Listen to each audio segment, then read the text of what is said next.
राजस्थान कांग्रेस में अशोक गहलोत बनाम सचिन पायलट के बीच चल रही राजनीतिक जंग का अभी तक कोई समाधान नहीं निकल पाया है। कांग्रेस हाईकमान मल्लिकार्जुन खड़गे के दिल्ली स्थित आवास पर हाल ही में हुई उच्च स्तरीय सुलह बैठक में भी सुलह का कोई फार्मूला नहीं बन पाया है। सूत्रों के मुताबिक सचिन पायलट कांग्रेस हाईकमान के आश्वासन से खुश नहीं हैं। पायलट के अल्टीमेटम की समय सीमा आज खत्म हो रही है। सचिन अभी भी अपने आंदोलन के अल्टीमेटम पर कायम हैं। सचिन पायलट अगले कुछ दिन में अपनी अगली रणनीति का खुलासा कर सकते हैं। पार्टी सूत्रों के अनुसार हाईकमान ने गहलोत पायलट को राहुल गांधी के विदेश से लौटने और किसी फार्मूला के बनने तक सीज फायर के लिए कहा है, लेकिन पार्टी हाईकमान ने दोनों को अभी तक कोई संकेत नहीं दिया कि सुलह का फार्मूला क्या होगा। बताया जा रहा है कि अशोक गहलोत प्रदेश कांग्रेस अध्यक्ष पद पर सचिन पायलट को स्वीकार करने को तैयार नहीं है।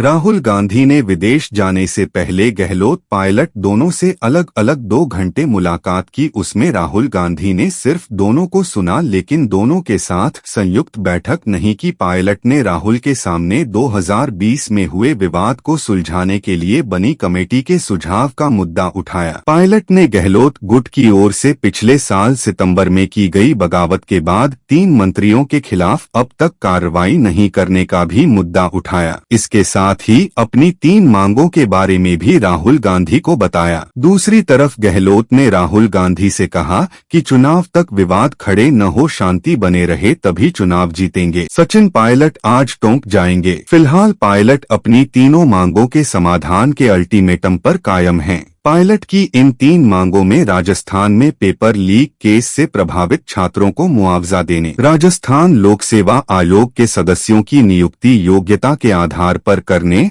और पूर्ववर्ती वसुंधरा राजे सरकार के भ्रष्टाचार की जांच की मांग शामिल है। उल्लेखनीय है कि कांग्रेस की उच्चस्तरीय बैठक के बाद पार्टी के वरिष्ठ नेता एवं संगठन महासचिव केसी वेणुगोपाल की ओर से दावा किया गया था कि दोनों के बीच सुलह का फॉर्मूला निकाल लिया गया है। अब उम्मीद जताई जा रही है कि आलाकमान के इस मामले में इंटरफेयर करने के बाद कोई कमेटी बनाकर इन मामलों पर कार्रवाई की मंशा सरकार दिखाए। अभी कांग्रेस पार्टी, सचिन पायलट और अशोक गहलोत ने यह पत्ते नहीं खोले हैं कि 2023 में सरकार बनाने के लिए और साथ रहने के लिए उन्हें आलाकमान ने क्या फार्मूला दिया है। वहीं चर्चा इस बात की है कि सचिन पायलट को या तो फिर से प्रदेश कांग्रेस अध्यक्ष की कमान सौंपी जाएगी या फिर उन्हें चुनाव अभियान समिति का चेयरमैन बनाया जाएगा।